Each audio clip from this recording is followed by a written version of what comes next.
Hola, buenas tardes a todas, a todos. Es una alegría recibirlos una vez más en los seminarios del CIAEC.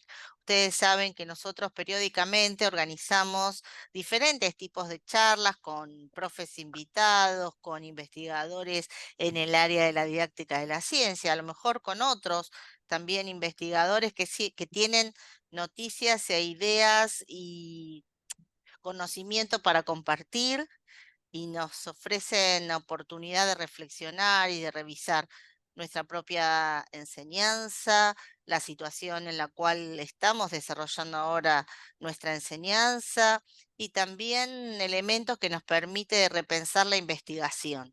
La investigación en el campo de la educación en ciencias, ciencias naturales, que es lo que hacemos la mayoría de nosotros, y que todos estos debates que intentamos ofrecer en estos seminarios tienen precisamente esa finalidad, ¿no? Compartir esos conocimientos, organizar un debate, y por eso ustedes saben que lo hacemos siempre en Zoom, habilitando la palabra de cada uno de ustedes. Así que llegado el momento, después de la presentación que nos va a dar el doctor Darío Genovese, con un tema obviamente muy interesante y convocante, por eso estamos todos aquí, porque nos interpela a todos. Bueno, vamos a tener también unos minutos para que ustedes puedan pedir la palabra y puedan hacer sus preguntas, sus comentarios, y quedamos siempre en esta ofrecimiento, ¿no? De continuar estos debates por fuera de lo que son los seminarios. Los seminarios ofrecen la oportunidad de conocernos, de encontrarnos, de empezar o de sembrar algunas semillas. Quedará en cada uno de nosotros el cuidado de esas semillas, regarlas, compartirlas y poder discutir. Entonces, desde aquí, desde el Centro de Investigación y Apoyo a la Educación Científica de la Facultad de Farmacia y Bioquímica de la Universidad de Buenos Aires, nuevamente les agradecemos y les damos la bienvenida a todos los que están aquí. Y en particular quiero agradecer a el doctor Darío Genovese, que esto es lo que me gusta de estos seminarios, porque cada uno de ustedes está en otro lugar, estamos todos por el mundo, pero juntos, y le doy también la bienvenida a Jaime Ollarzo, que también viene de más lejos, cruzando el Atlántico. Así que es una alegría y te agradezco, Darío, que hayas aceptado a repensar con nosotros y compartir este conocimiento. Bueno, como siempre, la estructura del seminario lo presenta ahora la Tere, porque es de Córdoba también, así que va con la. La Tere hace las presentaciones y los honores del caso. Darío después nos comparte su presentación. Si hubiera alguna cuestión en el medio que haya que interrumpir indefectiblemente, porque se cortó, porque no se ve, porque siempre pasa algo, no hay ningún problema que interrumpan y digan siempre y cuando sea pertinente el comentario, obviamente. Y a continuación de las palabras de Darío, bueno, tendremos este espacio de debate donde todos y todas pueden hacer sus preguntas. Y como siempre digo, este es un espacio de construcción de conocimiento. ¿Se acuerdan cuando íbamos a la escuela y decían, bueno, ¿no? La única pregunta tonta es la que no se hace? Esto es un intercambio. Algunos sabrán más, otros sabrán menos, preguntas, dudas, comentarios, pensamientos que se nos vengan a la cabeza. Este es un espacio que siempre decimos que es de confianza, que es de respeto a mutuo y que participamos activamente en cuerpo, mente y si quieren espíritu para enriquecernos, para seguir aprendiendo. ¿Sí? Así que bueno, vamos adelante. Tere, te dejo con la presentation. Bueno, buenas tardes a todos.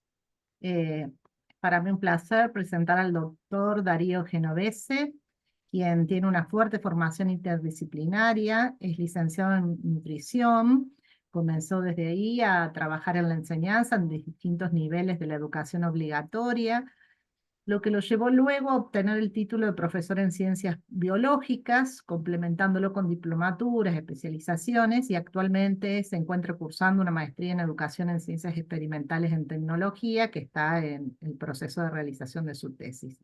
También es biólogo y doctor en ciencias químicas, lo que ha integrado la investigación también interdisciplinaria como parte esencial de su práctica cotidiana. Sus intereses también lo llevaron a transitar la especialización en comunicación pública de la ciencia y periodismo científico.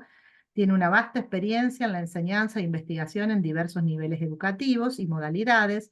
Su enfoque interdisciplinario le ha permitido abordar desafíos educativos desde múltiples perspectivas, promoviendo la calidad educativa y liderando proyectos de extensión universitaria. Actualmente es el presidente de la Asociación de Docentes de Ciencias Biológicas de la Argentina, nuestra querida ADVIA, y es el vicedirector en el Instituto de Enseñanza Superior Simón Bolívar de Córdoba, una prestigiosa institución de nuestra provincia. Bienvenido, Darío, y gracias por compartir con nosotros tus conocimientos. Muchas gracias, Tere, por la presentación. Bueno, saludo a todas, saludo a todos. Veo que es muy concurrido, por ahora somos 83 personas conectadas, es un placer para mí. Yo en primera instancia les pregunto si se me está escuchando bien, como para saber. Perfecto, veo las Sí, Darío, manitos. perfecto, perfecto. Sí, Muy todo bien, bien. muchas gracias. Y yo les voy a hacer una aclaración. Yo con esta presentación no pretendo deslumbrarlas, no pretendo deslumbrarlos, sino que lo que pretendo es poner sobre la mesa más elementos para que pensemos la necesidad de redefinir algunas prácticas y de pensar la inminente inclusión de la inteligencia artificial que nos demandan algunas cuestiones particulares que yo voy a ir presentando. Hecha esta aclaración, me verán en pantalla más de por medio, así que esas son micropausas, clásico de la Argentina. Saludo a la gente de otros países conectada también, es un placer para mí. Y espero que realmente puedan llevarse algo de esta presentación y por supuesto al final, como cierro mi última placa, dialogamos. Voy a compartir y ahí hacemos una primera pruebita previa a la presentación.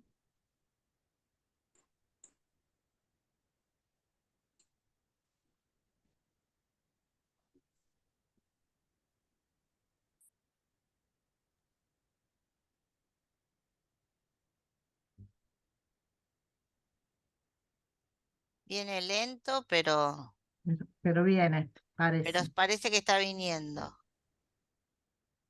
Se está cargando, dice que se está cargando. Ha empezado la función de compartir pantalla. En eso estamos. Bien, Por ahora vemos negrito. un minutito, vamos a ver si mejora la conexión.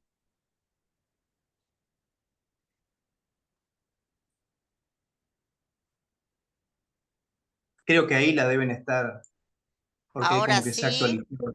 ahora la vemos como Ahora sí, tenés que ponerle en función presentación. Ya eso. está. La vemos como PowerPoint.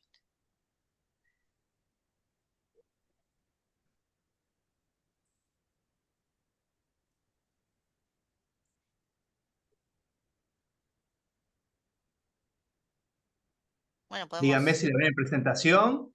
Sí, sí, Sí, ahí la Y vemos. una pregunta más, díganme si ahí ven qué pasó. Sí, ahí sí. pasó. Perfecto. Entonces, estamos en condiciones de iniciar. Si se llega a cortar la conexión en algún momento, retomo desde la placa que ustedes me indiquen. Perfecto. Estamos acá por cualquier cosa. Muy bien, gracias, Tere. Bueno, esta presentación yo decidí titular Inteligencia Artificial en Educación, particularmente, y ya lo refirieron en la presentación, va a hacer énfasis en la educación científica y el énfasis va a estar en conceptualizar en algunas tendencias y en algunas aplicaciones actuales. Les aclaro que las imágenes que van a ir apareciendo en la presentación las he obtenido de diferentes inteligencias artificiales generativas. Bueno, Les hago una presentación de por dónde va a ir para que ustedes tengan una noción. La estructura del seminario sería la siguiente. Primero voy a referir a la brecha cognitiva, después al inicio del siglo XXI, luego voy a meterme ya en inteligencia artificial, particularmente, y por eso está enfatizado, tendencias, conceptualización, aplicaciones, el impacto de la inteligencia artificial en la educación, y finalmente voy a cerrar con dilemas éticos y alfabetización mediática e informacional. Muy bien, parto de lo que les prometí, tecnologías emergentes y brecha cognitiva. Me gusta por ahí este desarrollo, que es este esquema que ustedes están pudiendo ver en pantalla. Particularmente, las tecnologías emergentes impactan la educación científica del futuro, generando necesidad de promover, ustedes saben, competencias digitales, habilidades tecnológicas. Ahora, me pareció interesante diferenciar entre la brecha digital y la brecha cognitiva, y esto se los digo en primera persona porque siempre que lo sometemos a debate en las diferentes comunidades educativas, particularmente en profesorados en los que me desempeño, eh, los profesores, las profesoras que aún no han incorporado inteligencia artificial suelen resguardarse en la cuestión de la brecha digital, ¿no? Y para diferenciarlo un poco, ustedes pueden ver allí en pantalla que dice tecnología, ¿tiene acceso el sujeto? Sí o no. Obviamente, si el sujeto no tiene acceso a la tecnología, estamos hablando de una brecha digital, ¿no? Esa brecha digital y pandemia nos corroboró un poco de eso, es un problema real, ¿no? Es un problema real, de hecho, en nuestro país y muchas voces se escucharon al respecto en Argentina por el año 2020 y 2021 también. Ahora bien, si el sujeto tiene acceso, la pregunta que debemos hacernos es si hace uso. Si hace uso de las herramientas tecnológicas, sí o no. Si no hace uso, bueno, hay obviamente una falta de habilidades digitales. Ahora bien, si ese uso se hace, lo que debemos preguntarnos, y esta es una palabra en la que voy a enfatizar bastante en la presentación, es si ese uso es un uso crítico.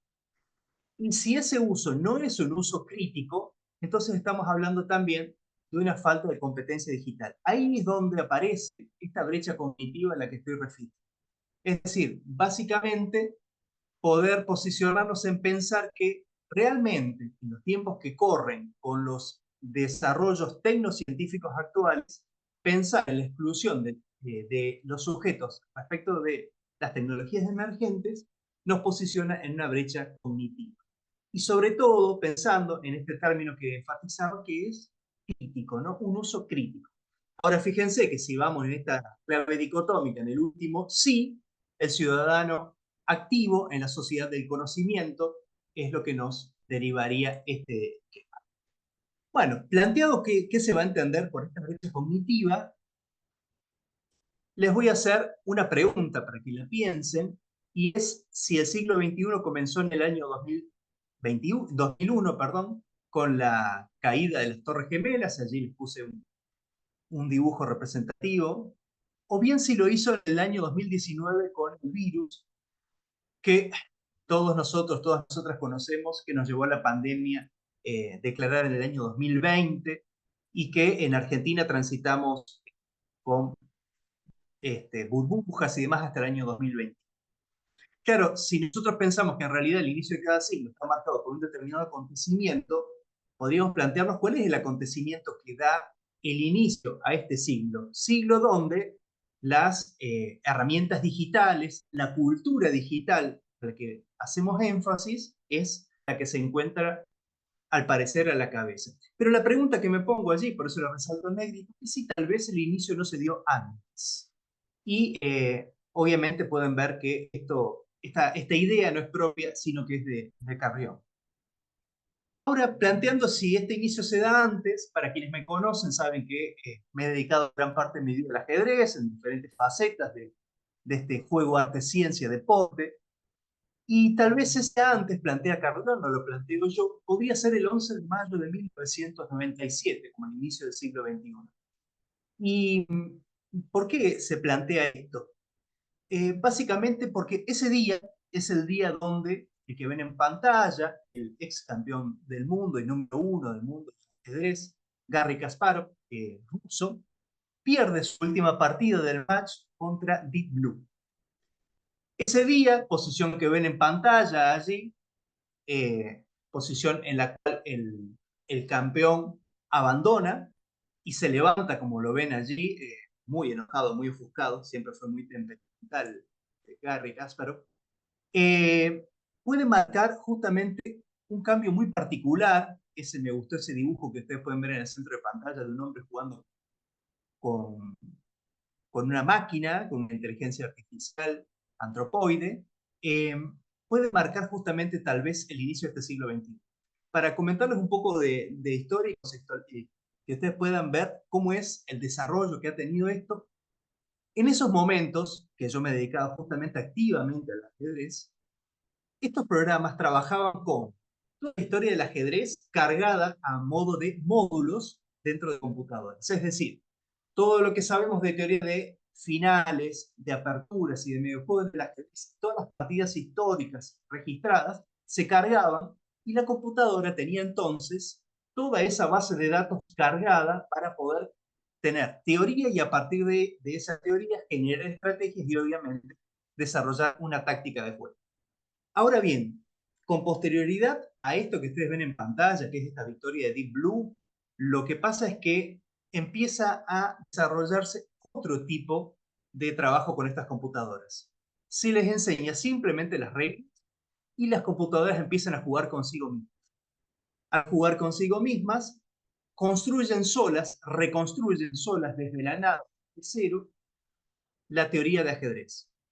Así es como llegan posteriormente los mundiales de computadoras y en este aprendizaje automático, las computadoras hoy, estas supercomputadoras, jugadoras de ajedrez y que se presentan en esas competencias, porque se hacen competencias internacionales, está el mundial de supercomputadoras, básicamente construyen su propia teoría. Toda esa teoría que yo les comento, que los ajedrecistas de piel y hueso estudiamos de cientos de libros, la computadora la construye justamente generativamente, con un aprendizaje automático que desarrolla y puede básicamente competir, y ya lo hizo en ese momento, en el año 97, ganar al número 1 del mundo. Bueno, esto nos deja algo interesante. Yo no lo puse para hablar solo de ajedrez, sino que lo puse para pensar cómo en realidad han ido evolucionando estas señales de lo que iba a ser la inteligencia artificial, de lo que nos iba a traer la revolución de estas herramientas tecnológicas y cómo empezaron a impactar en la vida humana. Me voy a desplazar hacia esto que es las potencialidades. Fíjense que en realidad tampoco es palabra mía, sino que es de la Comisión Mundial de Ética del Conocimiento Científico y Tecnológico. Y ellos refieren literalmente a esto, que la inteligencia artificial es potencialmente capaz de imitar e incluso superar las capacidades cognitivas humanas, incluyendo la detección, la interacción lingüística, el razonamiento y el análisis, y resolución de problemas e incluso la creatividad. Cuando uno pregunta a sujetos con experiencia de uso en inteligencia artificial o no, la mayoría coincide, no les traje datos para no redundar tanto, pero la mayoría coinciden que la creatividad humana está por encima de la creatividad de la inteligencia artificial. Sin embargo, este postulado que ustedes pueden ver iría por otro lado. Yo se los dejo picando claramente, después lo podemos conversar un poco. La imagen que ven en pantalla es una que le pedí a la inteligencia artificial que me represente a Marie Curie en diálogo o en comunión con la inteligencia artificial. Y bueno, y eso me llamó la atención la postura afectiva, afectuosa que le dio Marie Curie respecto de la inteligencia artificial. Para el año 2025, la inteligencia artificial podría crear 97 millones de nuevos puestos de trabajo. Yo les digo, nuevamente, insisto, no son palabras mías, esto es el Foro Económico Mundial, es del año 2019. Estamos a un año, yo realmente estoy muy interesado en ver, porque tengan en cuenta que fue 2019, pasó la pandemia de por medio, y la pandemia en realidad generó un salto cuantitativo importante en el uso de tecnologías, porque en realidad nos obligó a todos, a todas, a repensar nuestro uso con las tecnologías, y me parece interesantísimo ver, desde los mismos parámetros que planteaban esto, cuál sería nuestra posición actual, ¿no? Ahora, claramente ustedes podrían preguntarse, esos 97 millones de nuevos puestos de trabajo, ¿de qué tipo? Y también, ¿cuánto trabajo se pierde? Digo porque claramente el impacto de la inteligencia artificial crea, y ustedes lo estarán detectando, incluso en las búsquedas laborales actuales, lo pueden ver, que se crean nuevos puestos de trabajo diferentes, que requieren otras competencias, habilidades, pero también que, claro, hay algunos puestos de trabajo que en desmedro de los mismos se están reduciendo. Fíjense que lamentablemente, no encontré actualizado desde el año 2022, pero es generado por IBM y que nos plantea, pueden verlo por países, el primero allí que ven, la primera columna es Australia, le sigue Canadá, China, Francia, Alemania, India, Italia.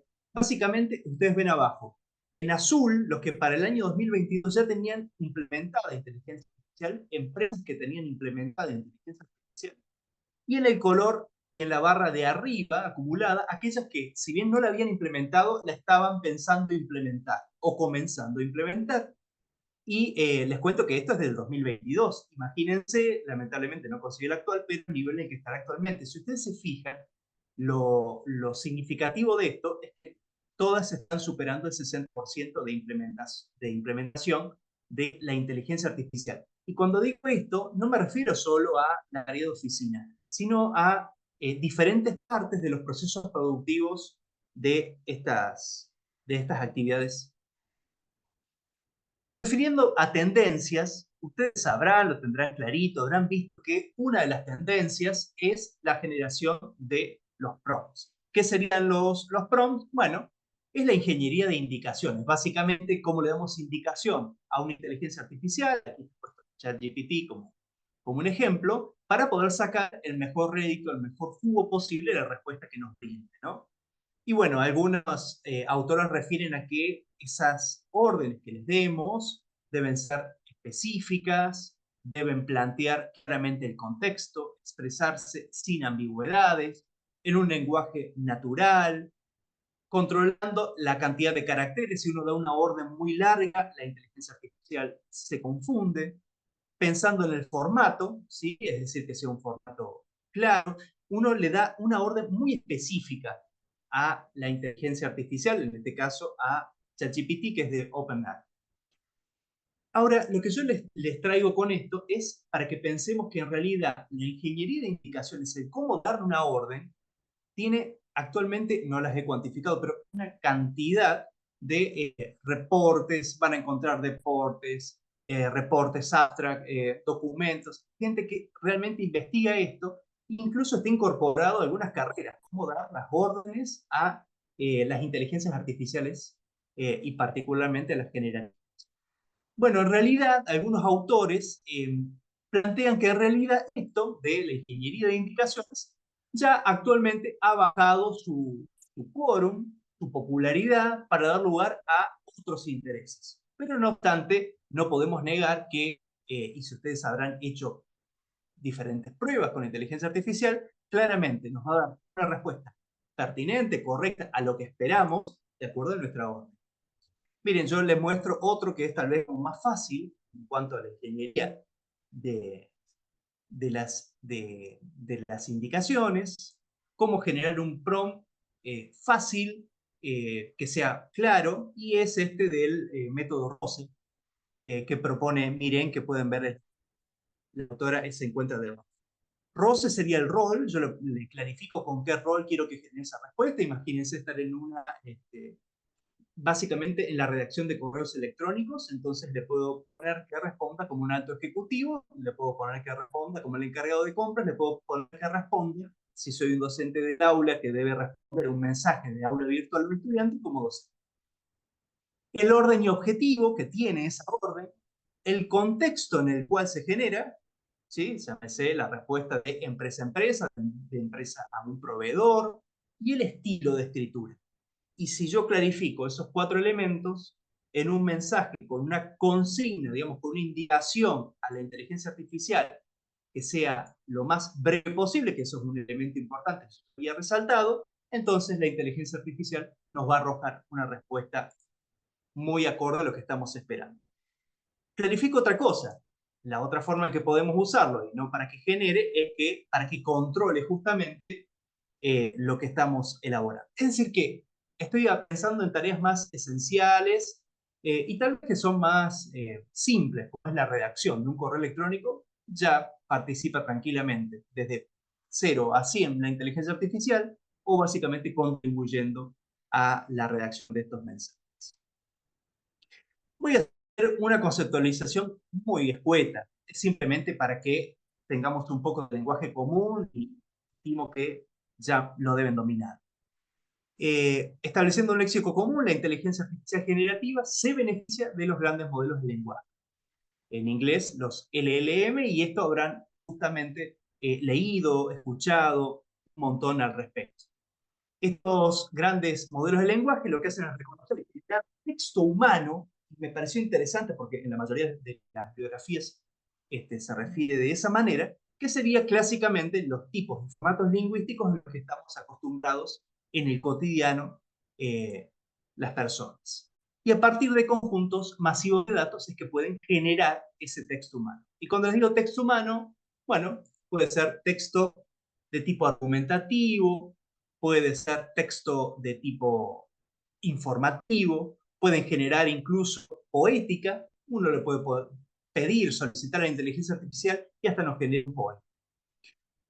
Requieren preentrenamiento y ajuste fino, y esto es importante, es decir, todos estos modelos se entrenan para consolidar lo que es una arquitectura transformer. Y aquí les cuento, si ustedes usan algunas redes como LinkedIn, van a poder corroborar y poder creerme que actualmente muchos de estos modelos se están entrenando con profesionales. Es decir, se van a encontrar con demandas de diferentes empresas convocando a, por ejemplo, biólogos, microbiólogos, biólogos moleculares, físicos teóricos, químicos orgánicos, etcétera, etcétera, etcétera. Especialistas en su disciplina con posgrados cumplidos y experiencia en investigación para que entrenen en ese lenguaje específico, en esta arquitectura transformer que yo refiero acá, a estos modelos. Básicamente para ir refinando el tipo de respuestas que nos dan, que ya refiero a continuación. Una arquitectura transformer que implica redes neuronales que permiten capturar relaciones entre palabras y generar respuestas coherentes. Claro, sería lo que anhelamos, lo que esperamos en realidad para cualquiera. Les dejé por debajo lo que a quienes trabajamos en biología y somos amantes de la biología reconocemos como neurona, pero en realidad una arquitectura de la red neuronal de estas inteligencias trabaja de esta manera. La red neuronal que ustedes ven tiene un input, tiene una entrada, va a tener por supuesto un output, ahí ven la salida, pero hay una parte algorítmica, hay una cuestión, cómo se generan. Imaginen que esos algoritmos se van redefiniendo en función de la información ingresante. Como yo le decía una vez a un estudiante, no es que tengas una ecuación sencilla o un x al cuadrado. Imagínate que realmente ese algoritmo es extremadamente complejo y es lo que solemos llamar esa parte intermedia de esa red, la caja negra, ¿no? Básicamente, tengan en cuenta porque además se va modificando ese algoritmo. Poder pensar que en realidad la entrada y cómo escribamos la entrada, que es lo que yo les comentaba antes con la ingeniería de las entradas, de las órdenes, nos va a determinar cómo es la salida, nos hace pensar en la complejidad que tiene toda esa red algorítmica que ustedes ven en el centro, ¿no? Que es esa red neuronal de la inteligencia artificial. Muy bien. Cerrando esta parte, comentarles que los grandes modelos de lenguaje son sistemas diseñados para reconocer, generar texto a partir de conjuntos masivos de datos. Y en ese sentido, todos ustedes conocerán ChatGPT. Bueno, es un modelo predictivo del lenguaje generativo, ¿sí? Por sus siglas en inglés, Generative Pre-trained Transform, y justamente lo que hace es, como ustedes seguramente han explorado, es generarles respuestas. Quiero ir retomando aquello que yo decía previamente, tengo no lo puse para no redundar tanto en datos, pero una vez me dispuse a hacer una entrevista. Y le pregunté cuáles podrían ser sus aportes a la educación científica. Entonces empiezo presentándome, me presento como investigador, le digo que voy a usar los resultados de lo que me diga para publicar la entrevista, me responde que accede, desarrollamos toda una entrevista y al despedirme le digo, me despido y no recuerdo la expresión, se le puse o de voz, eh, con una sonrisa en la cara, en el rostro. Y sorpresivamente lo que me responde es, soy una inteligencia artificial, no tengo rostro, no puedo mostrar mi sonrisa, pero me encuentro en pleno agrado de que te despidas de esa manera y ya sabes que puedes contar conmigo para lo que necesites. Digo, pensando también en el tipo de mensajes que nos puede... eso me generó realmente una carcajada y bueno, fue inevitable para mí incluirlo. Y acá les invito a que tomen su celular, acerquen a la pantalla y puedan escanear. Cuando hayan escaneado, yo les voy a comentar de qué se trata. Lo que están a punto de escanear es una aplicación. Esta aplicación que ustedes van a escanear es desarrollada por Laura, perdón, ahí falta una L, es Laura Alonso Alemani, la ven en el lateral de la pantalla, es de la Facultad de Matemática, Astronomía y Física de la Universidad Nacional de Córdoba, y lo que Laura desarrolló junto con su grupo, por supuesto, es, no, a ver qué nos permite. Permite detectar estereotipos y discriminación, por eso la sigla, o a partir de inteligencia artificial. Básicamente sabemos que, como dije antes, estos modelos se entrenan. Ahora, son entrenados por sujetos, son entrenados por personas. Y las personas tenemos nuestros sesgos. Llámese, podemos hablar de la inteligencia artificial en la educación. Todos los presentes aquí, tenemos nuestro sesgo en la educación científica.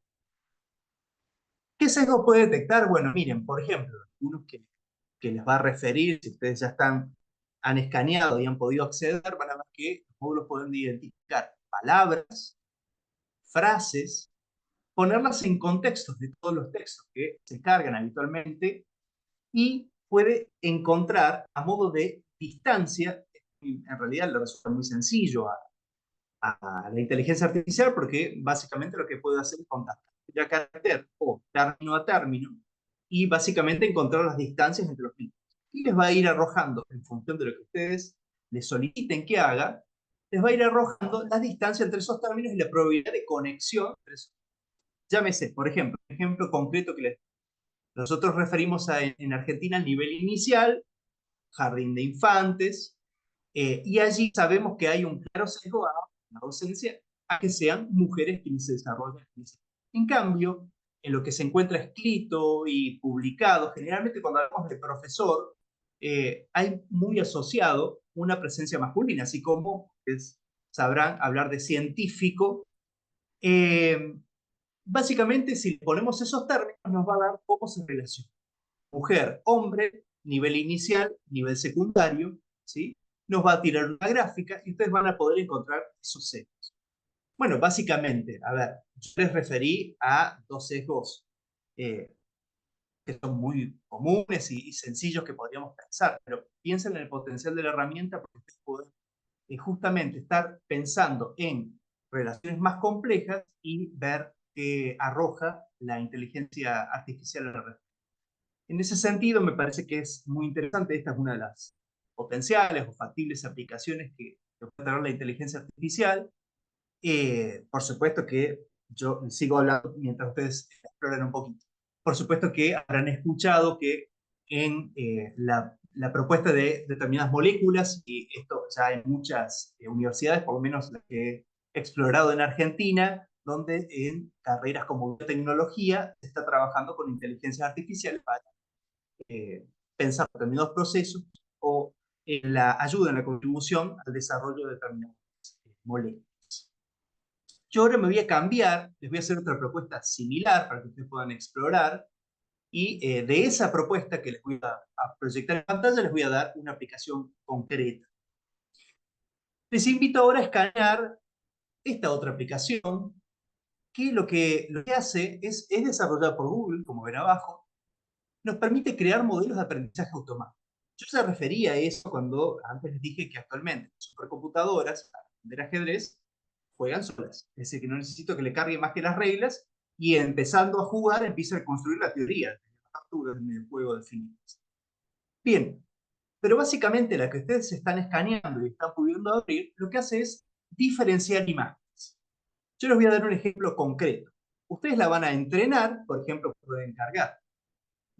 Para que sea más fino, ya saben que la mayor cantidad de imágenes va a lograr un mejor resultado. Supongamos que ustedes quieren diferenciar, lo digo así, un ejemplo sencillo para que me comprendan, diferenciar gatos de perros. Básicamente lo que hacemos es cargar determinada cantidad de imágenes de perros e indicarles que son perros, y de gatos e indicarles que son gatos, y ahora al mostrarle una imagen de uno de ellos, de un perro, por ejemplo, que la inteligencia artificial ya reconozca que se trata de un perro, no de un gato. Y si yo les digo esto, en realidad pueden seguramente, o están seguramente empezando a pensar esto para sus disciplinas. No sé, mientras armaba esta presentación se me ocurría, bueno, básicamente colocar células en diferentes fases de la mitosis o la meiosis y que la computadora empiece a determinar básicamente en cuál se encuentra. Digo, si ahora piensan que esos son imágenes realmente definidas y que nos ayuda a cuantificar, no es menor. Darío, ¿Sí? están preguntando en el chat que una vez que uno escanea, te queda el título Teachable Machine y todo en gris. Están consultando cómo avanzar. Puede ser que tarde en cargar o que, a ver, mire, hago en vivo en directo, hago la carga loco. Ahí estoy accediendo. Sí, de todos modos, no se preocupe que lo podemos poner luego en el chat. A mí no me deja entrar porque estoy usando la conexión para esta videollamada. Bueno, pero no se preocupen, ya les vuelvo a pasar por Bueno, el... o nos queda de tarea para Ah, pero hago una después. aclaración.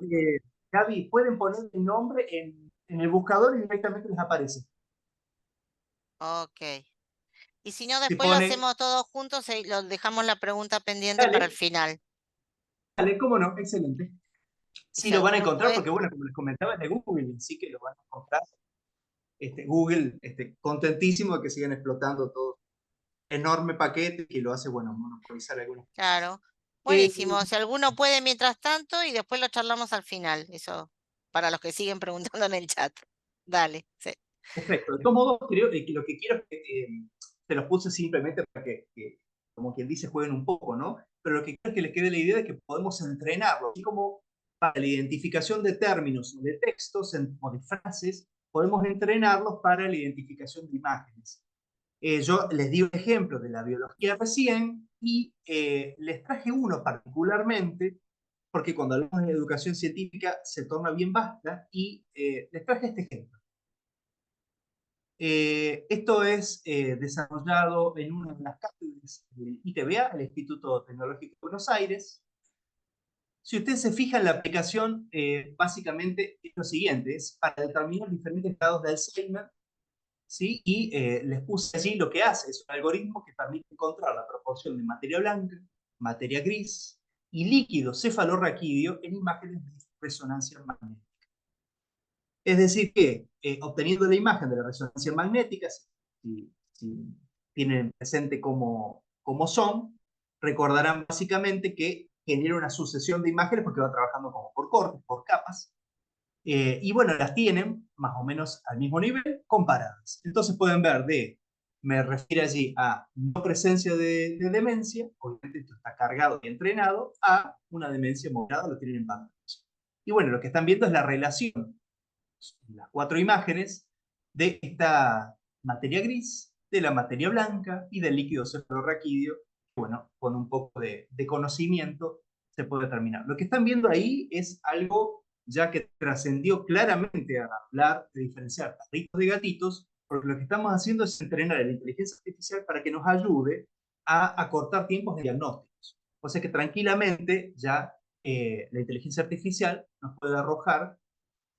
Otra cosa es el tiempo de trabajo, ¿no? En un tiempo de trabajo muy acotado, algunas indicaciones para que cuando salte el de alerta, hacer un análisis profundo del caso.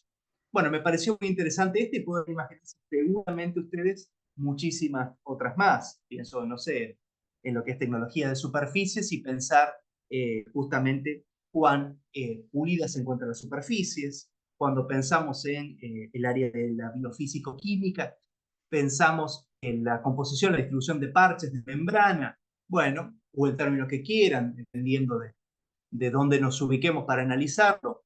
Y bueno, y básicamente la composición, la distribución de los mismos, etc. Hay muchas aplicaciones que nos pueden ocurrir en ciencias de la naturaleza en las cuales nosotros trabajamos con imágenes y esto nos podría ayudar a diferenciar unas de otras. Y como les prometí, voy a referir un poquito a la inteligencia artificial y cómo esta está transformando la educación, creando nuevas oportunidades, pero también, y sobremanera, nuevos desafíos que creo que tenemos que hacernos cargo todas y todos, y que tiene que ver con este término que yo les decía del inicio, de pensar a estas inteligencias críticamente, ¿no? Les traigo acá en pantalla, desde esto que es el impacto de la inteligencia artificial en la educación, dónde puede intervenir. Fíjense que podemos hacer intervenir nosotros la inteligencia artificial, por ejemplo, y digo, lo podemos pensar a nivel de trabajo en el aula, con el estudiantado, lo podemos pensar en la investigación, el famoso trabajo de final de carrera. Fíjense, en este caso, el número 1 dice el diseño de la investigación. Es decir, a veces generar la pregunta disparadora nos cuesta, ¿no? Y tenemos los datos enfrente y se puede generar, es decir, que se puede usar la inteligencia artificial para que contribuya a generar una lluvia de posibles ideas. Sugerir fuentes de datos, y obviamente ahí lo interesante es en esa conversación con la estudiante, con el estudiante, poder ir pensando cuáles de esas ideas realmente nos sirven y cuáles no. Si ustedes se fijan profundamente, en realidad ya realizar este análisis de cuáles nos sirven y cuáles no, eso es un trabajo importantísimo en la educación científica, porque estamos posicionándonos, estamos invitando a analizar esas propuestas, el estudiante está generando reflexiones al respecto, es decir, que prácticamente hay un proceso metacognitivo que gracias a ese listado que nos arrojó la inteligencia artificial podemos hacer a partir del mismo. Fíjense que también puede contribuir en la recogida de datos. Bueno, en la búsqueda de archivos y conjuntos de datos. Sabemos que para lo que es el análisis, que va a ser el punto 3, está muy usada actualmente y se está incluyendo en casi todas las carreras y bueno, en la ciencia de datos ha crecido un montón. Traducción de fuentes a otros idiomas, lo hace automáticamente y encima en general tiene muy buena calidad. El tercer punto puede ayudarnos a analizar los datos de código, sugerir temas, asuntos para el análisis. Y fíjense la ventaja, siempre diferenciamos aquellas metodologías cuantitativas de las cualitativas. Acá, cuando hacemos un estudio mixto, nos facilita en que puede empezar a cuantificar determinadas relaciones o determinadas, por ejemplo, frecuencia de aparición de determinados términos. Imagínense cargar programas, el programa anual de determinados docentes, y que se cuantifique cuántas veces aparece tal término, tal relación, tal práctica científica. Puede cargarse en narrativas y que empieza a determinar justamente en las estructuras de las mismas cuánto ese estudiante o esa persona que narra o relata esa experiencia educativa relaciona determinadas ideas, y ahí podemos ir pensando cómo piensa el sujeto. Nos puede ayudar en la redacción, mejorando la calidad de escritura, reformateando citas y referencias y haciendo traducción en la escritura.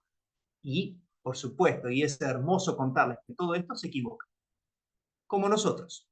Entonces también justamente lo otro interesante es que trabaja con nuestro monitoreo, trabaja con nuestra guía, trabaja y requiere que estemos detrás del proceso. Entonces se trama allí una especie de diálogo entre la inteligencia artificial y el sujeto que está operando, ¿no? Entonces digo, en realidad no es que es un proceso que ya reemplaza al sujeto, o en este caso al investigador, o en este caso al estudiante, procurando finalizar su carrera, sino que en realidad complementa el proceso y le ayuda a generar reflexiones en el camino, lo cual me parece, si retomo el término crítico que les decía de inicio, algo muy potente que podemos y que siempre nos planteamos y nos postulamos recuperar. Les traigo un ejemplo, este ejemplo de impacto de la inteligencia artificial es eTutor, a lo mejor ya lo conocen, yo les sugiero buscar a este grupo, es el grupo 1 Million Bot, ha desarrollado muchas inteligencias artificiales y tiene incluso para que ustedes puedan escribir y hasta sugerir aportes y te contactan. Un desarrollo es eTutor, que es el que pueden ver allí en pantalla, como ese Android allí que dice eTutor. Un tutor, miren, para que ustedes comprendan más o menos, se lo explico así en términos sencillos. Ustedes tienen un material de determinados pasos curricular, imaginemos, por ejemplo, de ingeniería genética, se carga el módulo, todo el contenido, y el eTutor lo que hace es generar una personalización del aprendizaje a partir de guías de lecturas, le permite al estudiante, si requiere, generar mapas conceptuales, redes de relación de contenidos, le genera también cuestionarios para que pueda irse autoevaluando, ir viendo su nivel de avance, y en función de eso le sugiere actividades más complejas o menos complejas en función de, justamente, en ese avance del cursante, si detecta que va más retrasado, más avanzado en la comprensión de los contenidos de ese modo. Bueno, fíjense que allí este aprendizaje adaptativo y esta posibilidad de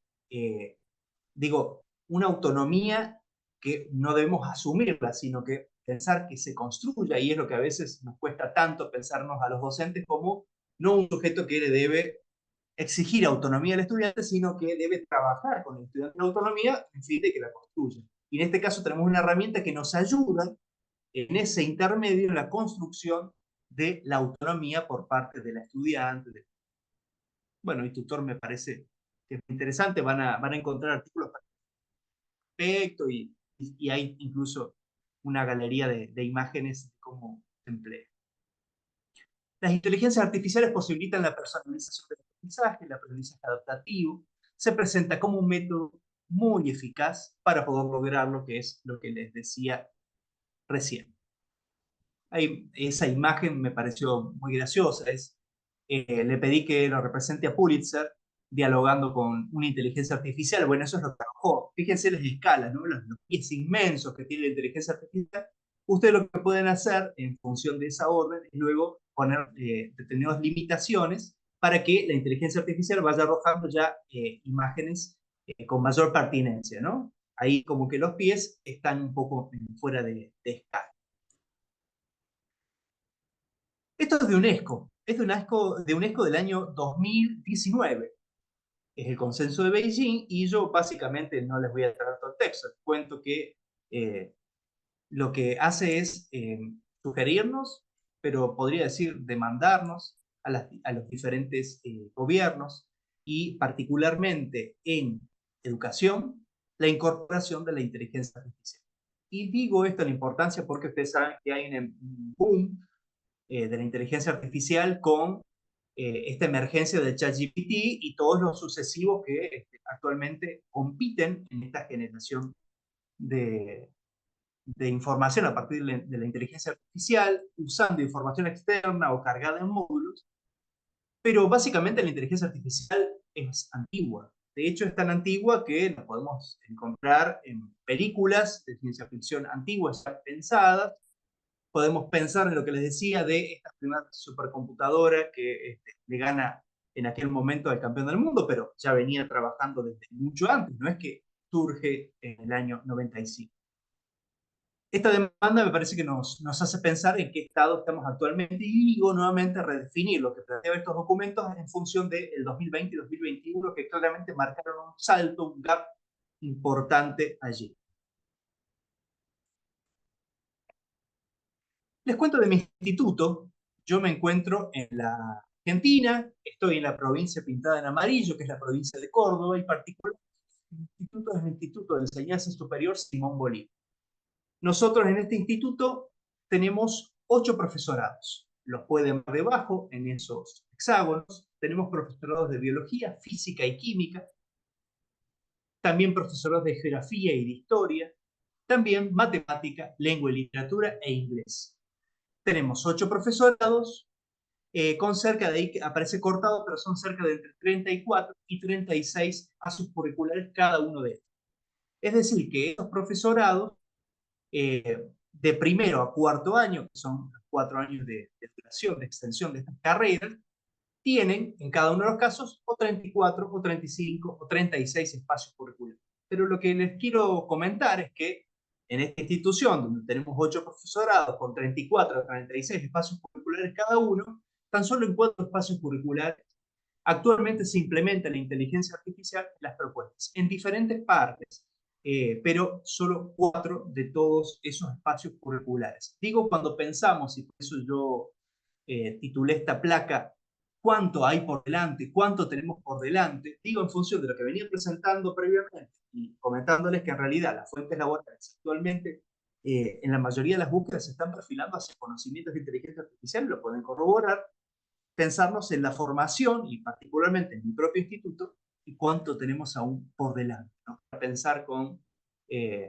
tanto a nivel de gestión, digo la gestión educativa, como el docente, como también ustedes pensarán tal vez con el estudiantado, ¿no? En muchos casos la resistencia a determinadas innovaciones viene de parte del estudiantado, sobre todo, particularmente en estos profesorados que les relato, el perfil de estudiantes son personas desde que han terminado su escolarización secundaria a personas que han transitado mucho tiempo desde eso y que tienen mucho mayor edad. Muy bien. Les voy a hablar ahora, para cerrar de ese último tema que yo les planteaba, que tiene que ver con los dilemas éticos y la alfabetización mediática e informacional.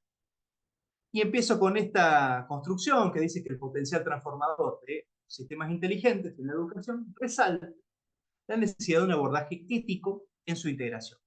Y el reto consiste en alinear los valores de los grandes modelos de lenguaje con los objetivos educativos. O sea que no está en simplemente emplear por emplear, sino que cada vez que los pensamos en educación, justamente hagamos eso, pensarlos para educación y críticamente los pensemos. Algunos dilemas éticos relacionados con la inteligencia en la educación son, y seguro a ustedes se les ocurrirán muchos más, yo cité algunos, los derechos de autor, en general en los lugares con baja implementación de la inteligencia artificial en los espacios curriculares, esto es de lo que surge primero, ¿no? Y si me copió, el plagio es el segundo que aparece. Es decir, y si me copió, y si ahora yo le pido una narrativa y pasó por la inteligencia artificial, bueno, podríamos plantearnos allí si el tema es justamente el uso de la inteligencia artificial o si es el tipo de consigna que se está solicitando.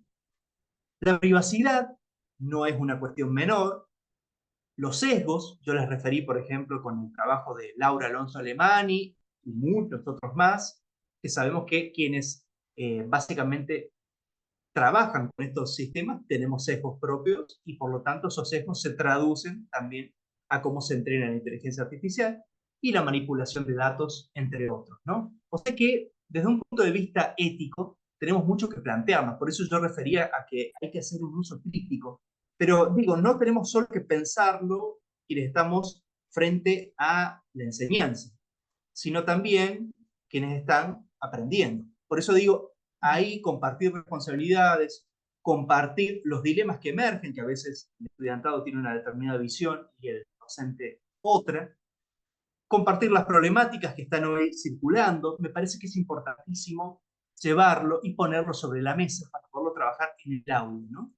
Justamente creo que es algo que no podemos negar. Y bueno, miren, no podemos negar que de hecho hasta estamos evolucionando y a paso agigantado. Es decir, ahí vemos a la inteligencia artificial como un desafío para el estatuto del conocimiento. Y nosotros estamos evolucionando de una fake news, es decir, posicionar una información falsa, y ustedes saben que lo que son redes sociales y demás, se posiciona un montón de información falsa y encima con estrategias para realmente, como indica el término, posicionarla.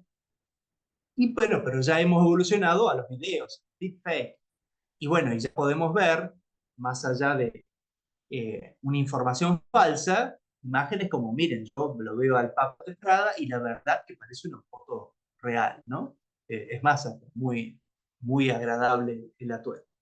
Entonces, podemos ver videos de personas diciendo determinadas cosas. Eso sucedió en la Argentina en la campaña electoral, donde aparecieron candidatos refiriendo a a sus contrincantes. Digo, en realidad, tenemos que, no podemos hacer vista ciega de esto. Creo que es algo que tenemos que trabajar con el estudiantado, porque esa información falsa, parte de esa información falsa, también es información científica. Y tenemos que hacernos cargo justamente de ello. Para cerrar, les refiero a la alfabetización mediática e informacional, la AMI por sus siglas.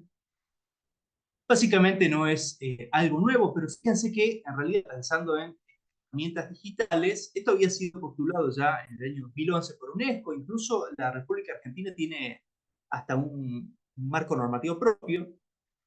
La AMI comprende habilidades y actitudes esenciales para que los ciudadanos interactúen eficazmente ante los medios, desarrollen pensamiento crítico y las actitudes para el aprendizaje continuo y practiquen una ciudadanía activa. Bueno, básicamente la frase, como que sí, quien no compra esa frase. Ahora, ¿quién se responsabiliza de que efectivamente esa alfabetización llegue a las aulas? Porque digo, si nosotros no llevamos esto a las aulas, pensamos que en realidad, como yo enseño, química orgánica, en realidad no me toca, pero en realidad estamos hablando de que la inteligencia artificial está pensando en el desarrollo de determinadas moléculas. Entonces digo, es algo de lo que también tenemos que hacernos cargo. Y si estamos pensando en la escuela secundaria, pues, ni hablar también, ¿no? Sobre todo pensando en la información que circula y en darle al sujeto, dotarle al sujeto una capacidad crítica para el abordaje de esa información. A eso refiere esta alfabetización mediática e informacional. Y muy bien, y ahora la invitación es a conversar. Como les decía, no pretendía deslumbrarles, sino básicamente activar esta conversación.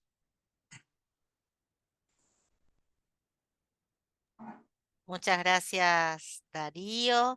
El chat estuvo, te comento porque vos seguro pensando en la presentación uno no puede mirar todo, pero el chat estuvo activo, compartiendo Sí, preguntas y cuestiones. Y bueno, ahora nos toca seguir charlando un poquito más y hacemos la ronda de preguntas. ¿Quién quiere empezar? ¿Hacer algún comentario? Anímense, contarnos sus experiencias. Si eso iba a decir, Gaby, que pueden generar aportes, porque yo hice simplemente un disparador y estoy seguro que cada uno de su área tiene muchos ejemplos más para compartirnos, por ejemplo, de estas actuales tendencias y aplicaciones que tiene la vida, ¿no? Sí, sí, totalmente. Así que, bueno, a ver, ¿quién se anima a romper el hielo y levanta la mano? Active el micrófono, si no encuentran la manito que está en reacciones y si no, pueden activar el micrófono. Bueno, acá tenemos la primera valiente, Claudia Díaz. Decinos de dónde sos, Claudia. Bien, soy de Tucumán, ahora estoy en Balcarce como docente en el nivel medio. Y quería, bueno, contarles primero de que esto de empezar a trabajar con la parte de alfabetización mediática, informal, es un desafío. Primero porque los chicos, eh, si bien los vemos todo el tiempo con el celular, están en otra cosa con el celular, no buscando información. Entonces por ahí viene, primero les cuento de dos cursos que son totalmente diferentes. Tengo el primer año de la secundaria en ciencias naturales y el cuarto año en biología, ciencias naturales. He visto incluso chicos de esa edad manejando el chat GPT para armar lo que yo les pido y lo buscan bien. En cambio, en cuarto año ni siquiera saben cómo hacer una pregunta, porque falta el tema del lenguaje, que es lo que explicó Darío, ¿no? Es como que esa pata de la mesa está medio rota, si bien el cuarto año es un producto de la pandemia que también entiendo que arrastra mucho de eso, ¿no? Mi pregunta hacia Darío, hacia toda la comunidad de docentes que acompaña es, ¿cómo hacemos esto que planteaba Darío al final, ¿no? Esta alfabetización didáctica, ¿cómo hacemos que esto ético, que esto moral, que esto pueda ser realmente, que nosotros podamos realmente acompañar a los alumnos para que esto sea un proceso en el que ellos puedan sacar provecho? Bueno, Claudia, bueno, un placer.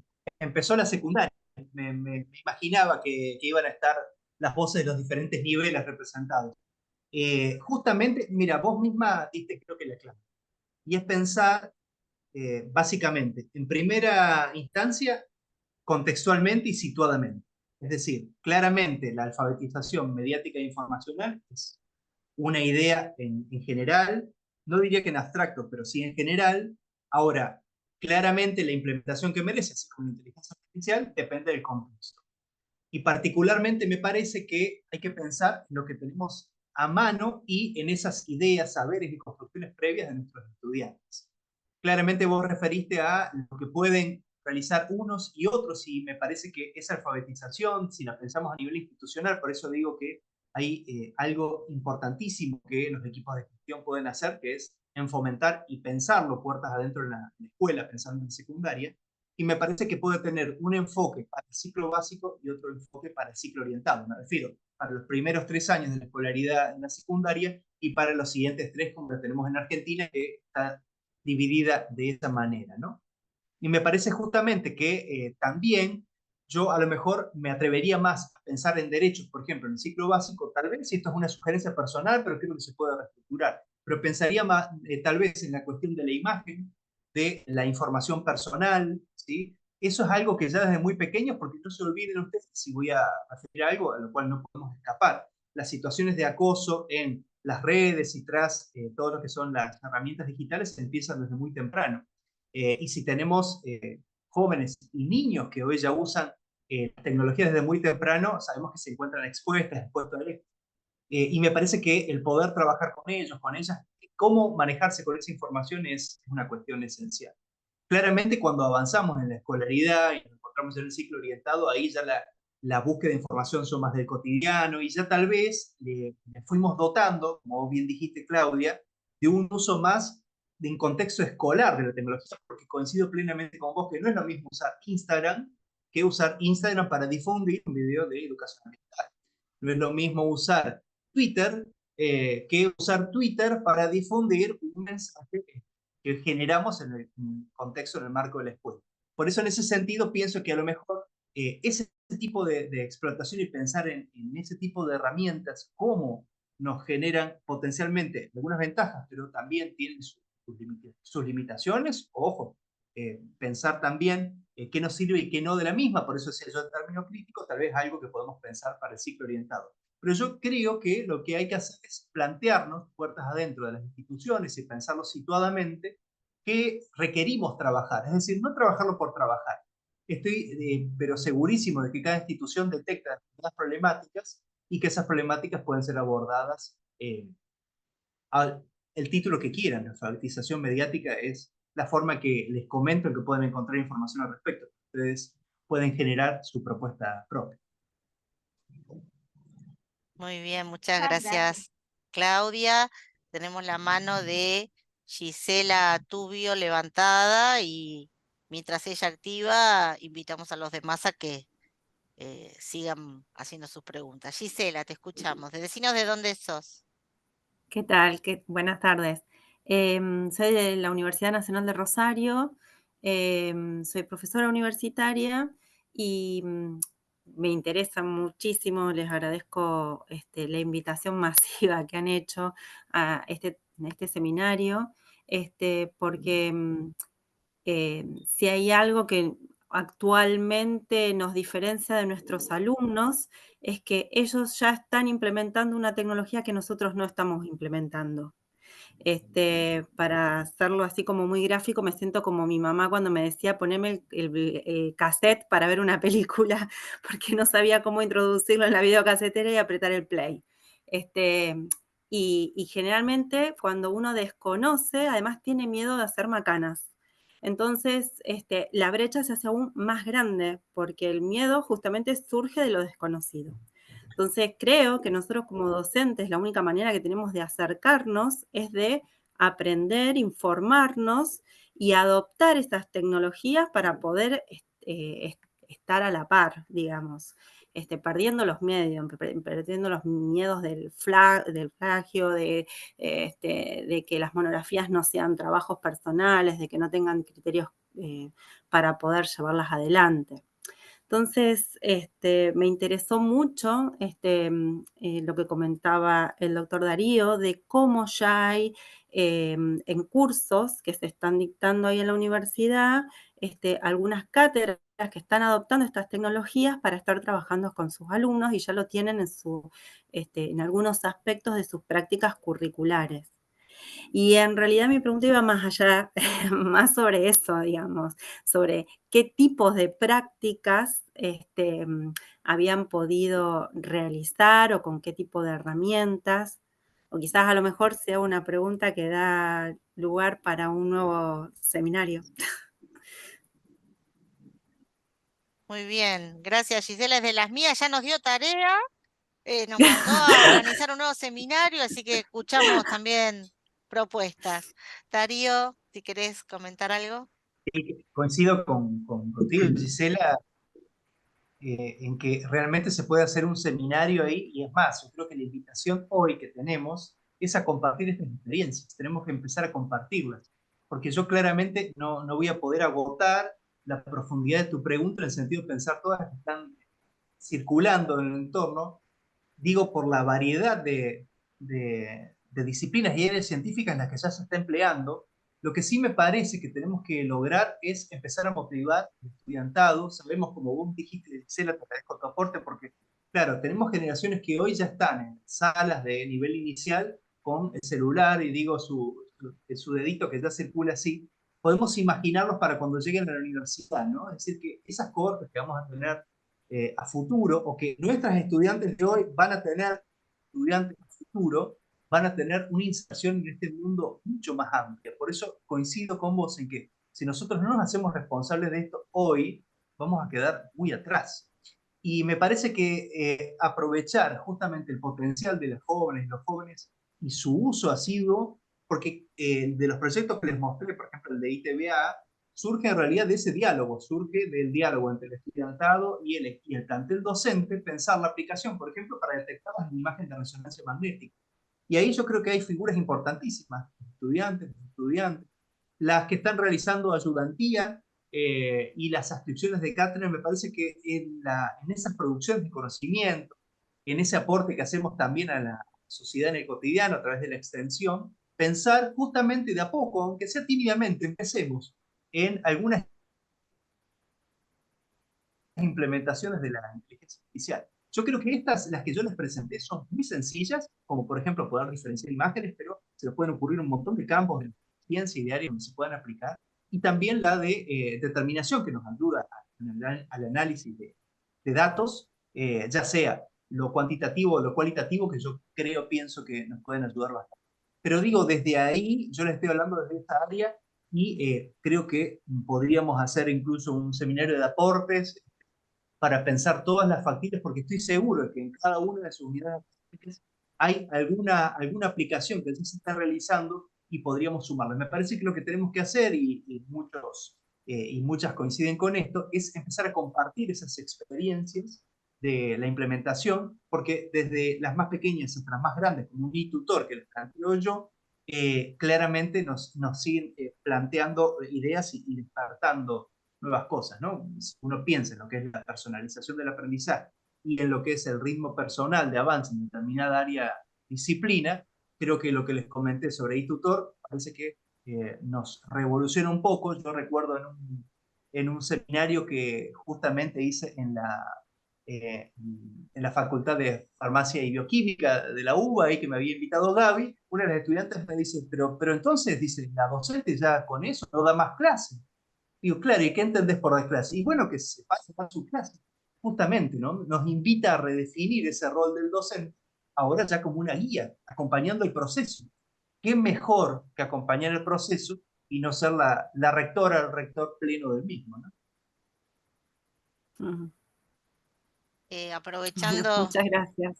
Gracias, Gisela, Gracias a por tu vos. pregunta. Y aprovechando esta idea y lo que nos propone Darío de compartir, les comento que la revista Educación en la Química de ADECRA, de la Asociación de los Docentes de Química de la República Argentina, sí tiene una sección, o hemos empezado a generar, o queremos generar esta sección de compartir experiencias con el uso de IA. ¿no? Para ir juntando la gente que ya probó, que se le ocurrió alguna idea, que la fue probando, como son como casos concretos, en general van a ser casos, que estaría bueno que vayamos generando esta base de datos, así que están todos invitados a mandarnos su trabajo a la revista Educación Química. Doctora Sandra Hernández, un placer verla. ¿Qué Eh, tal, Gaby? ¿Cómo estás? tenés la palabra. Gracias. Bueno, Darío, antes que nada, muchas gracias por tu charla y por despertarnos tantas inquietudes. Y en realidad yo tengo dos cuestiones. Una que viene de las imágenes que pusiste, y bueno, vos recién también lo acabas de mencionar, esta inquietud que generan los docentes, al menos a los docentes en formación. ¿Qué pasará a futuro? Si seguiré teniendo el rol que debería tener. Yo creo como vos que somos irreemplazables en tanto y cuanto no nos convertamos en robots, ¿no? Creo que ahí está, creo yo, un poco la clave. Pero algo que me está preocupando, y es en función de, yo también adhiero a tus palabras del inicio, de que creo que tenemos que incorporar no solo la inteligencia artificial, sino la tecnología en las aulas de las clases. Pero me preocupa un poco esto, por ejemplo, al menos en la provincia de Buenos Aires o al menos en Bahía Blanca, donde yo estoy, ya empiezan a prohibirse los celulares en las aulas. Sí. Entonces, estamos empezando, o sea, estamos queriendo avanzar en tecnología y se están empezando a prohibir la tecnología.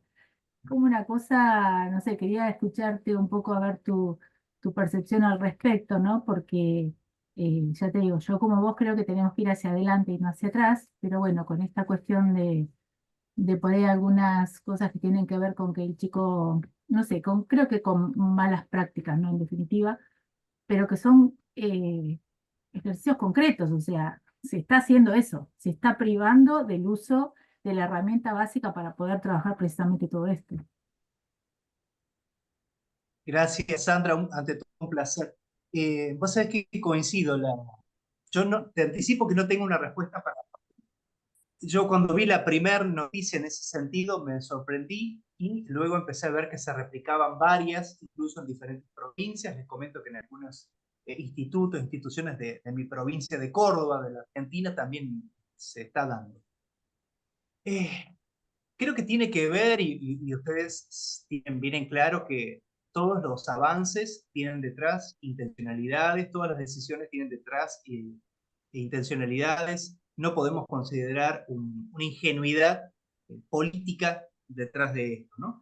Me parece que esas decisiones, lo que podemos hacer justamente es lo que decíamos antes. Me parece que lo que podemos hacer es compartir las experiencias positivas y todo lo que nos han enriquecido, ya sea en cualquiera que sea de los niveles educativos.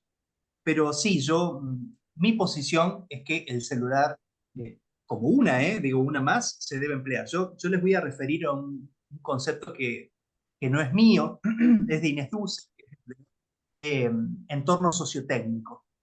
Básicamente les clarifico un poco lo que refiere el autor al respecto. Bueno, un entorno sociotécnico es todo ese entramado sociotécnico que permite que se desarrolle lo que esperamos, ¿no? Que haya un aprendizaje y esa construcción del aprendizaje implique a sujetos, que es aquel que está enseñando, aquellos que están aprendiendo, y que todos en esa acción, en ese entramado, en ese timbre, aprendan. Y en ese aprendizaje siempre estuvieron implicados, y digo, ustedes pueden recorrer fotos y encontrarse la pizarra negra con la tiza, la pizarra blanca con fibrón, un cañón, proyector, las pantallas que ya están digitalizadas, seguramente algunos de ustedes habrán tenido posibilidad de emplear. Si pensamos en el laboratorio tradicional, los laboratorios remotos, si pensar que se impliquen diferentes herramientas. Si lo pensamos así, la inteligencia artificial es una herramienta más. Si lo pensamos así, entonces el celular participando en el aula es una herramienta más. No es algo que nos viene a plantear una revolución irresoluta. Y voy a dar un ejemplo como concreto de lo que quiero plantear. Y que no vino de mí, no, me surgió conversando en diferentes instancias de docentes. Uno es con el procesador de texto. Una colega del área de la lengua y la literatura me comenta, claro, Daniel dice, cuando surge el procesador de texto, las de lengua y literatura dijimos, ¿qué vamos a hacer ahora? Van a ser todos unos analfabetos. Nadie va a poder lidiar con la ortografía. ¿Cómo vamos a hacer? Porque claro, ahora tenías un equipo que te podía corregir eso. Y me voy a otra que nos pega a lo mejor más de cerca, porque lo usamos casi seguro todos los que estamos aquí. Y bueno, la calculadora. Surge la calculadora. Bueno, no, pero si a ver, hagamos los cálculos, hagamos la integral, es más, está almacenada en el departamento donde hice mi doctorado, una máquina a la cual, cargando el gráfico, te podía estimar su derivada, una cosa maravillosa, arcaica, que yo la miraba y decía, mira vos qué interesante para pensar históricamente la evolución de esto. Y hoy día la computadora, saben ustedes que hay algunas que ya te hacen todo eso, tienen un visor grande y te lo permite hacer. Pero eso no nos hizo más analfabetos en estas áreas, en estos aspectos. Yo creo que si lo posicionamos desde allí y nos atrevemos a dar pequeños pasos, digo, aunque sean pequeños, darlos, y aunque sean pequeños o inmensos, compartirlos, creo que nos aproxima que cuando surgen estas experiencias que van a seguir surgiendo, chicas, estoy segura, y que van a ser más, como señala Sandra, que son resistencias netas, nosotros podamos tener evidencias de experiencias de uso positivo y exitosas. De todos modos, sabemos, y por eso digo siempre poniendo el término crítico, que algunas van a ser fallidas. Y me parece que eso es interesantísimo, porque si no, no podríamos estar aquí, porque si nuestra ciencia fuera perfecta, ya está, ya estaríamos en otra posición, ¿no? Pero digo, me parece que esas experiencias son las que podemos compartir y nuestro lugar de militancia y resistencia creo que es justamente el compartir. Muchas gracias, Darío. Bueno, muchas gracias. Estamos como pensando y reflexionando mucho a partir de las preguntas y las respuestas que nos da Darío. Bienvenido, Juan Postay. Decinos de dónde sos y te escuchamos. Buenas tardes, gracias Darío por la exposición muy clara.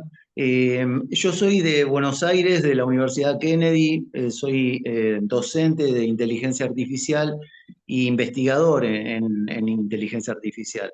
Es decir, que estoy en el desarrollo de la inteligencia artificial y realmente me preocupa mucho el tema de la educación y la inserción de la inteligencia artificial en la educación. Primero, me gustaría detallar que hay muchas ramas de investigación dentro de la inteligencia artificial. Una, tal vez la más conocida, casi el 95% de los desarrollos son de inteligencia artificial débil, que se llama, o bottom-up, que es la que explicó recién Darío, redes neuronales, son las que más se usan para el reconocimiento de patrones, de imágenes, como él dijo. Y después hay una rama que es la inteligencia artificial top-down o inteligencia artificial fuerte, que está basada en lógica matemática y razonamiento humano. Es la que menos se utiliza. Mi preocupación en la educación está fundamentada en este punto que veo que hay una alta vulnerabilidad. Yo no la creo a la inteligencia artificial como una herramienta tecnológica más. Es la herramienta tecnológica. Está diseñada desde sus bases para resolver problemas y aprender a través de la solución de los problemas. Es decir, esa es la definición de inteligencia más aceptada, vamos a decir. Entonces, los alumnos encuentran en ella la vía rápida de obtener el resultado a los problemas que quieran resolver. Es decir, la máquina les devuelve, es como la calculadora del ejemplo que recién dio Darío, que efectivamente te da rápidamente el resultado que querés escuchar, pero ninguna calculadora te enseña cómo lo hace. Es decir, la inteligencia artificial en el aprendizaje no está muy explotada porque en realidad es un desafío que te explique cómo hizo lo que hizo para obtener el resultado que obtuvo. Es decir, entramos en un metaconocimiento, como quien dice, filosóficamente hablando.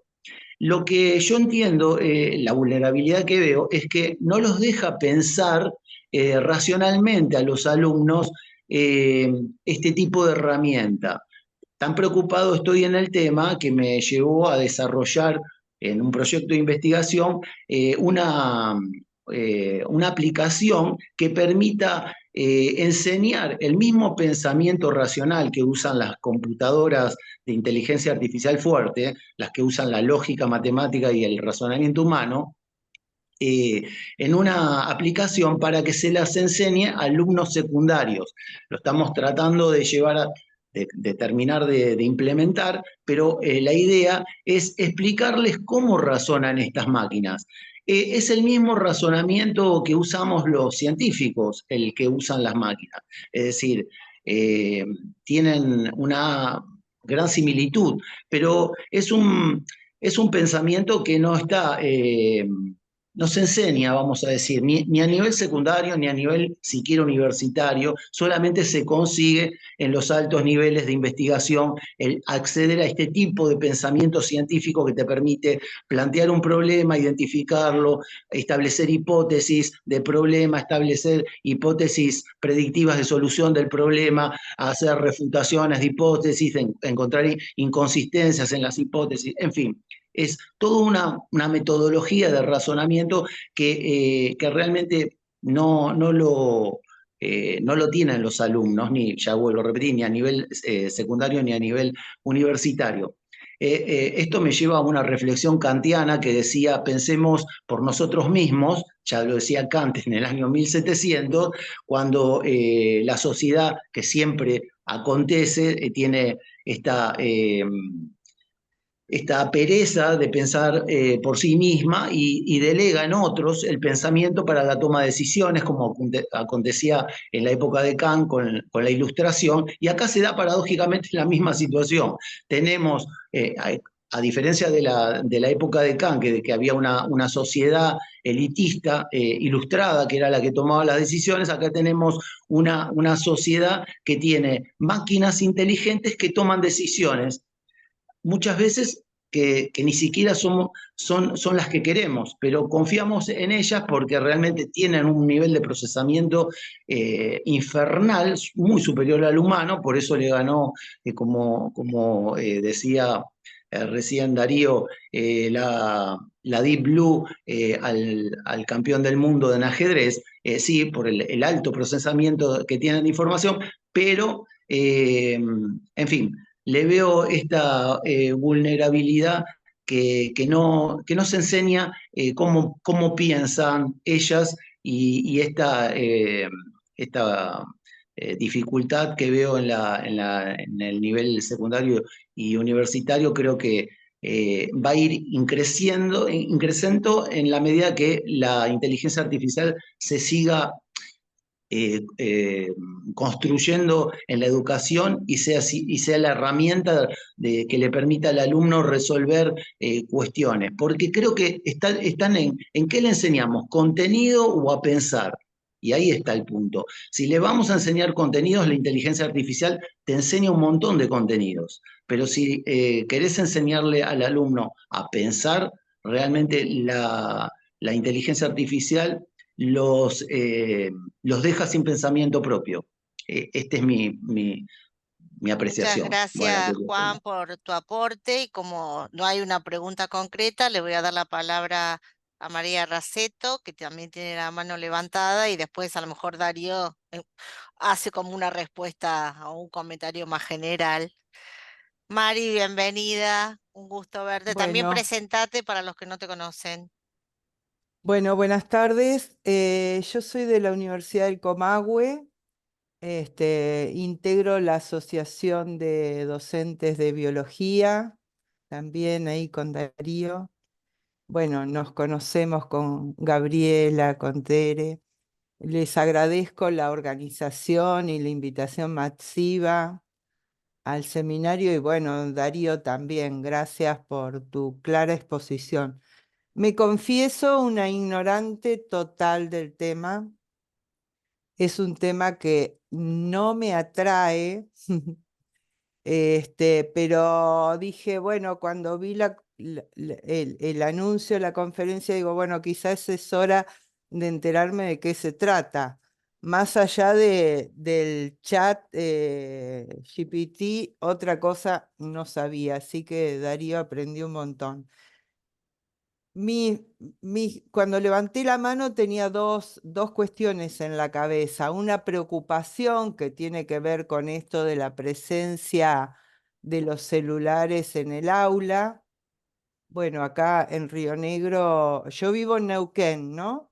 Pero la vecina provincia de Río Negro está discutiendo estas cosas. Creo que está Andrea por ahí, que algo dijo respecto de la conexión de internet en las escuelas, ¿no? Y se me aparece como una cuestión más de un elemento más de desigualdad, ¿no? Frente a los que pueden tener acceso o no esto. Bueno, esa es una preocupación. Y en función un poco de mi práctica como docente, investigadora, me surge preguntarles a ustedes si ya hay grupos en el campo de la educación científica que está investigando esta temática, problemática, si ya hay proyectos sistematizados, digamos, ¿no? Si alguien tiene info. Bueno, me parece bien que la revista de Educación en Química abra ese espacio, ¿no? Para Bueno, publicación. ahora, gracias Mari por tu comentario, aprovecho, después lo dejo a Darío. Nosotros estamos comenzando en el CIAEC, hemos abierto esta nueva línea, de hecho tenemos una convocatoria, nosotros formamos parte de la MIDEC, que es la Sí, Mesa sí, Interamericana de Diálogo por la Educación Científica, donde estamos también haciendo un punta. libro que promueve esta Mm, recopilación de experiencias y reflexiones en torno a la inteligencia artificial, usando o enfocándonos en lo que es la inteligencia artificial en ciencias naturales, en educación, en ciencias naturales, ¿no? Participamos también en la UBA y está el CITEP, que no sé qué quiere decir, Centro Tecnológico, ¿ya? claro, Pero bueno, que vienen trabajando todo el grupo de Silvia Andreoli, que nosotros también colaboramos con ellos. Nacho está colaborando fuertemente también en el desarrollo de, de algunas otras estrategias que tienen que ver con tecnología. Entonces, si ustedes quieren, pueden entrar en el CITEP, lo buscan, es con C porque es centro de algo, CITEP de UBA, y ahí también van a encontrar artículos, recursos y cosas que vienen haciendo. Ellos vienen desarrollando. Es IA aplicada a educación en general, ¿no? Y está bien, nosotros retomamos educación en general, donde uno también cuestiona o tiene o está atento a esto que mencionaba Darío, que tiene que ver con otras cosas de la inteligencia artificial, como son los sesgos, las cuestiones éticas, las cuestiones medioambientales, que parece que quedan un poco también de lado y a nosotros es algo que nos preocupa, porque sostener toda la infraestructura, todo el hardware que se necesita para la acumulación de esta inmensa cantidad de datos, también es algo que deberíamos tener en cuenta, empezar a mirar, ¿no? La huella de carbono que dejan todos estos grandes, no sé, ciudades de tecnología, de computación, el consumo energético de recursos no renovables,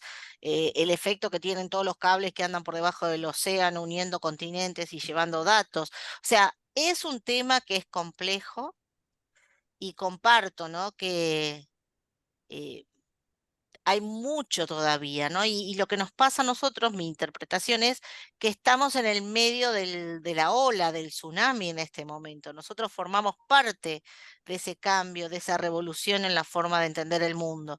Y tenemos esas resistencias, como que me saquen el celular, la calculadora o la virome. Volvamos a la pluma de ganso, ¿no? O sea, cada tecnología siempre tuvo su resistencia, pero bueno, llega un momento en que se impone sola. Podemos intentar prohibir el celular, podemos quemar los libros, ya se intentó en otras oportunidades, pero está claro que eso a la larga o a la corta se termina Se cae por superando, su ¿no? propio Cae por peso. su propio peso, exactamente. Así que creo que para los que además de la docencia nos gusta la investigación y nos dedicamos a eso, hay mucho, mucho para hacer.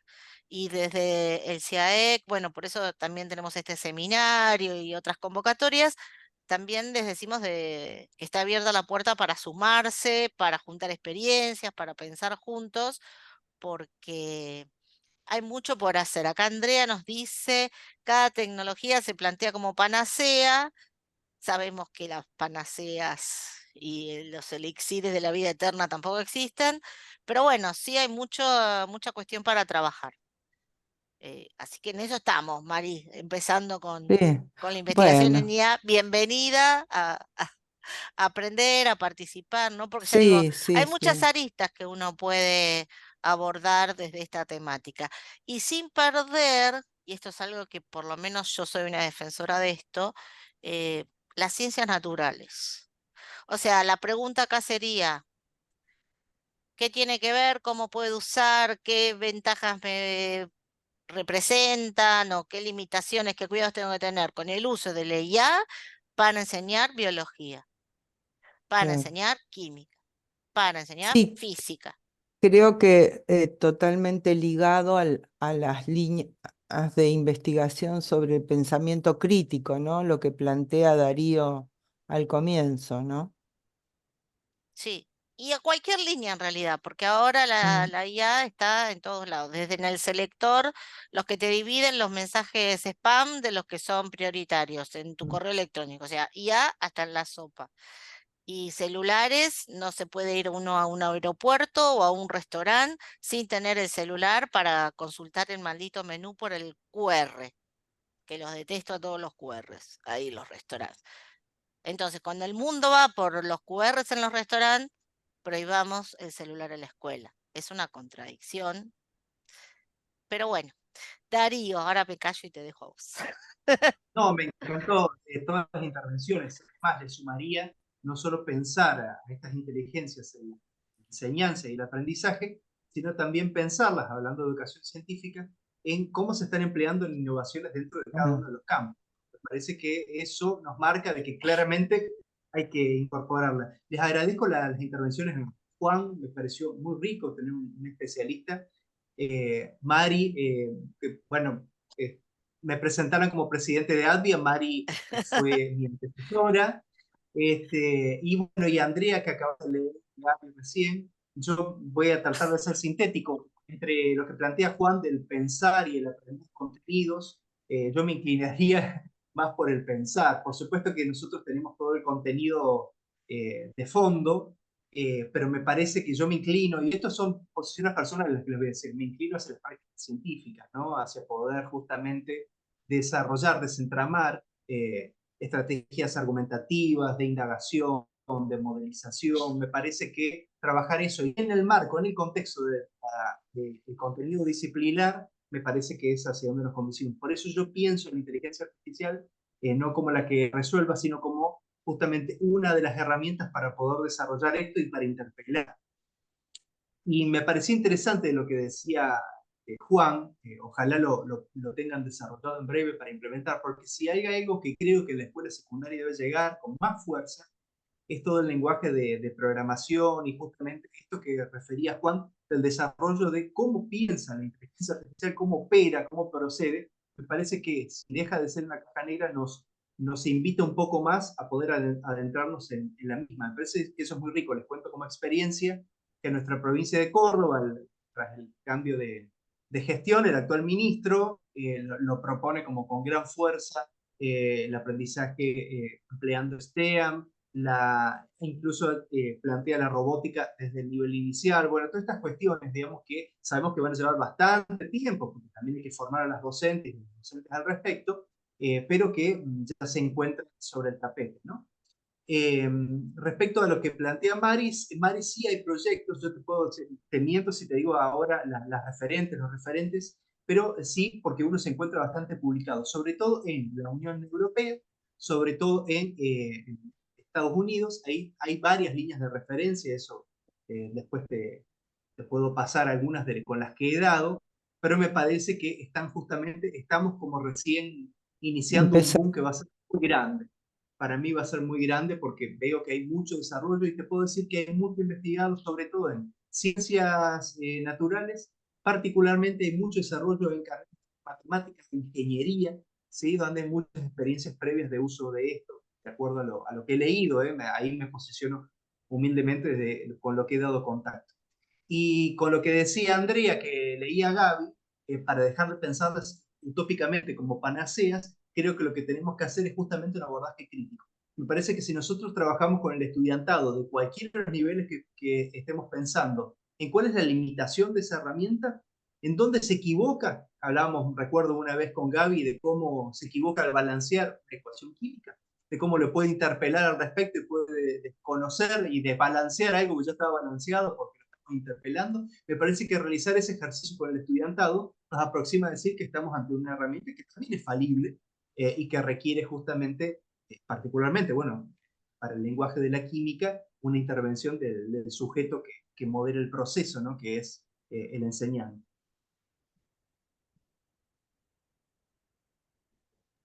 Muchas gracias, Darío. Tere, ¿habías levantado la mano y te arrepentiste? ¿O? Sí, porque me parecía que se nos iba el tiempo. Yo como ya estoy como moderadora, también me modero a mí misma. Ay, le sale Es fatal la lo mío. maestra Ciruela, estábamos todos Yo digo, se nos discutiendo, está muy yendo entre... el tiempo, pero bueno, sí. Justamente en uno de los últimos números no me puedo acordar si es el Journal of Chemistry, en uno de los dos, no me puedo acordar en cuál, justamente sale un artículo sobre el uso del ChatGPT y sobre el uso de la inteligencia artificial para trabajar en química. No sé si no lo puso sí, ahí lo puso Ahí la Andre, está. me parece que es ese La que puso doctora la Sí, Andre. Farré me Bien, llegó, está... Farré. justo lo Farré de estaba las mías. buscando, Justo porque justo yo lo me estaba acordaba que lo buscando. había leído justamente sobre inteligencia artificial y cómo también los estudiantes detectaban los errores en la IA, ¿no? Y creo que en eso que decía Juan, eh, bueno, yo empiezo por discutir, a mí me molesta la palabra inteligencia. ¿Es inteligencia? Yo me cuestiono esa palabra.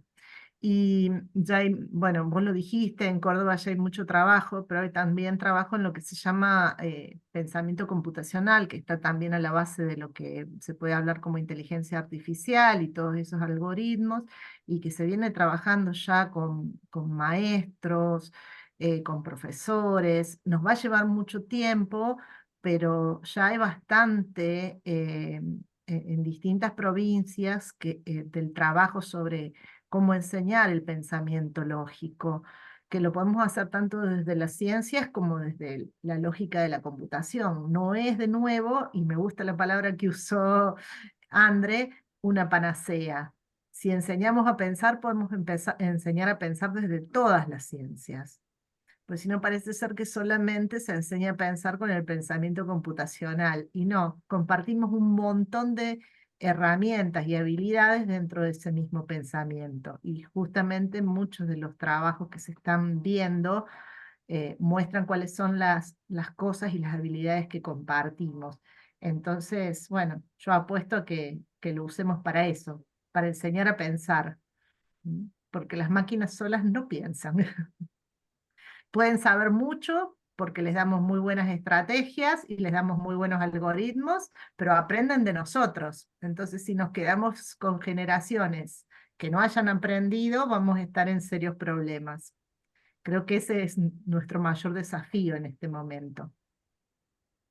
Gracias, Darío. Gracias, Gracias, Tere. Tere. Darío, si querías agregar algo.